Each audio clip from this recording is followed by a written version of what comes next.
From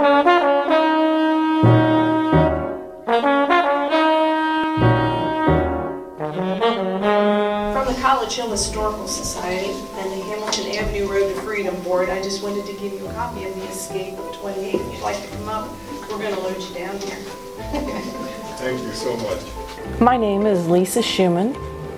I grew up in College Hill, a neighborhood in Cincinnati, and started teaching elementary art in 1979 right here in Erlanger. And it was not long after that someone came to me and asked me to look into a cemetery that was behind one of the schools that I taught at. And the cemetery was nothing but field stones behind the school. And we weren't really sure who it was, so I just started on a journey, and we discovered little pieces of things. It was called the French Cemetery. We discovered that the French family had a home back there, and pretty soon I met online looking for the same general area for slaves that had escaped, Debbie and Marty.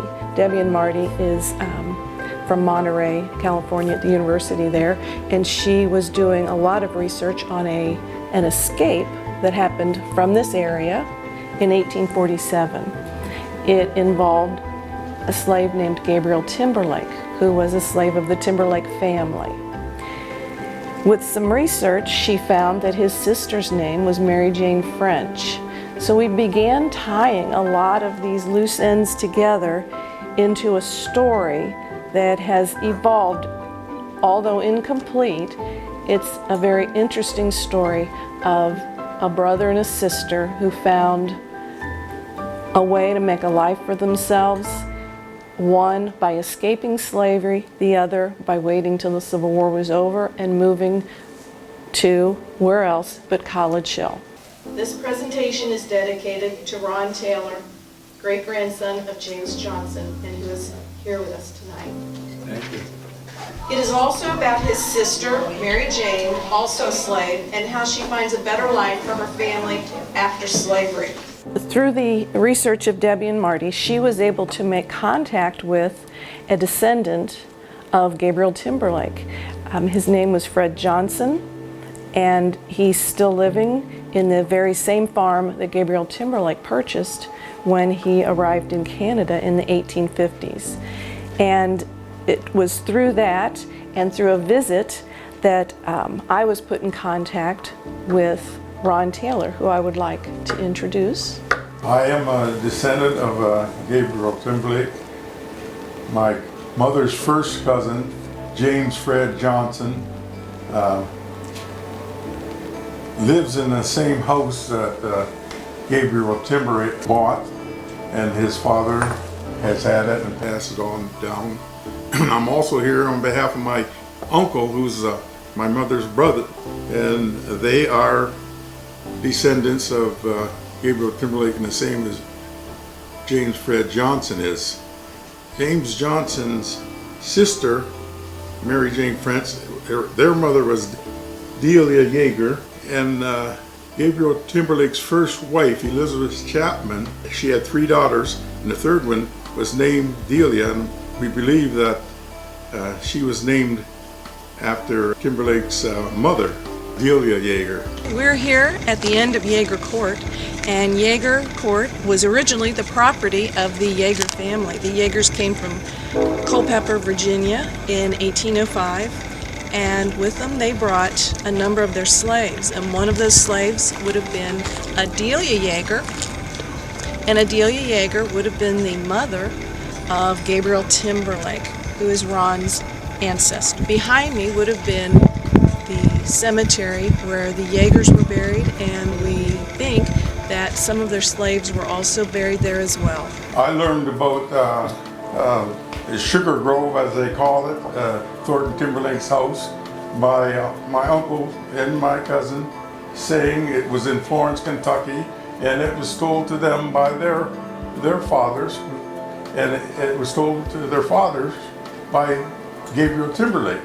And the reason I was here because they wanted to know more about it, and they knew where the place was. So when we went by Florence, I said I'm gonna stop there. And so that's why I did. No matter who you are, if you're black or white. It's just how you believe in yourself, and I believe that Gabriel Timberlake thought enough of his own self to try to get away from what he was in and get to something better. And he did that with the help of a lot of different people, and many of them were white abolitionists, so I believe that's very important. And coming here 3 years ago, I was very leery about what was going to be said to me or how I was going to be received. And when I went to the house that Thornton Timberlake built, I was received so beautifully by those people living there now. They have no connection to Thornton Timberlake, but it just tells you how things have turned around and how good people can be, even then and now. There's always good people in the world. Everybody, the whole family. Window, and then she drew it back in. I said, well, maybe I can walk up there. So you were scared to come to the house. You had heard about the house. Yeah, I heard about it. I said, I want to see it. And what about that stained glass window? No, they're not here. 1878. 1878. We were like, somebody's in the driveway, and we tried to figure out who it was. And she came out, and then The I house talked. was a disaster, but I don't we remember let 'em anything go in. about No, it was- it, but nice fireplaces. There's 4 fireplaces in this house.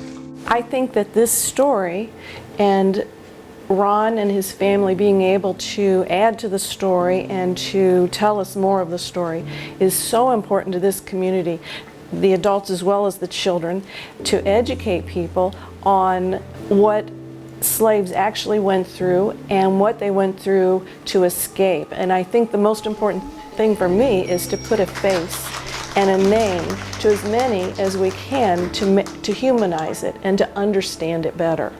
It is so rare, and it's so exciting to be able to find a descendant of at least one of the people that escaped in April of 1847. From the Erlanger Historical Society, we have a lifetime membership for you and for Fred. We want to present to you and all of James Johnson's descendants the key to the city of Erlanger.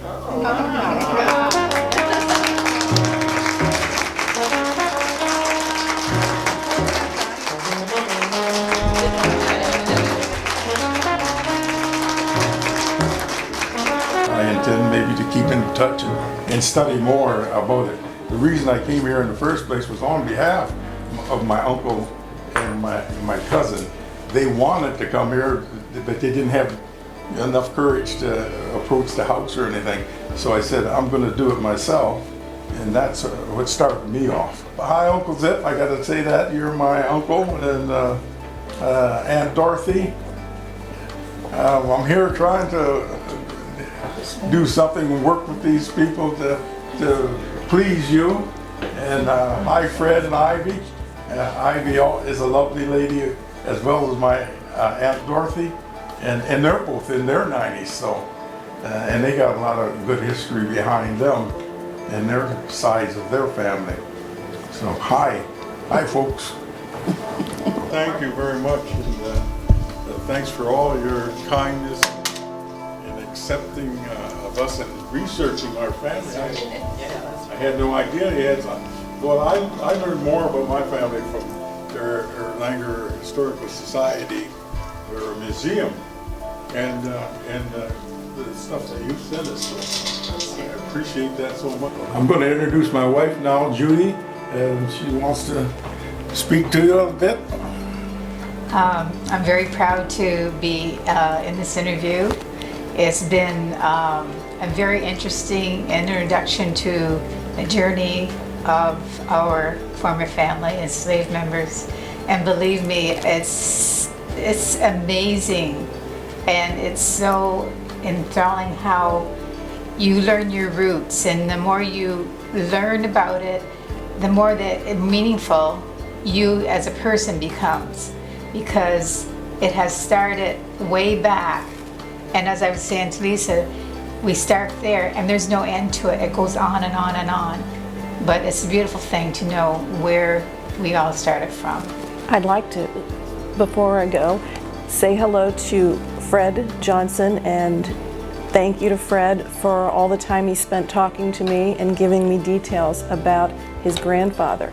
And I want to thank both our guests tonight. It's Ron Taylor and his wife Judy for coming and for letting us share what we have found about his ancestor and allowing us not only to share it with them, but with the community at large.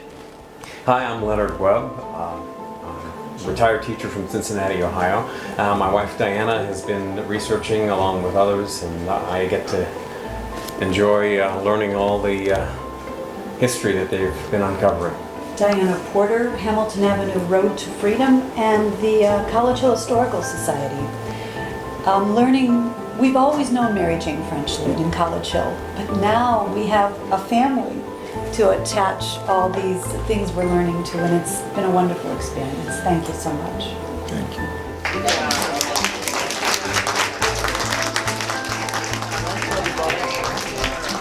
Hi, I'm Betty Rosman. I'm a member of the Erlanger Historical Society and our newly formed Ellesmere Historical Society.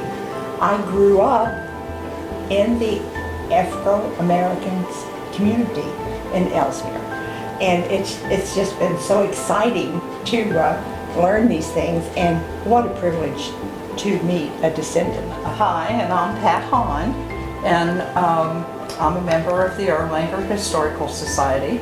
And we've just been in this process with Lisa on this fun journey, and it's been a real privilege to meet Ron and his wife and to get to know all about that whole story. And we're just happy that we were able to share it today. Living here, at one time there were slaveholders, and I guess some slaveholders treated their people good. Other slaveholders didn't. And their attitude of the whole white race was, you're going to do what I say, or I'm going to get out of the way, or don't stand on the side. Now, what is it today?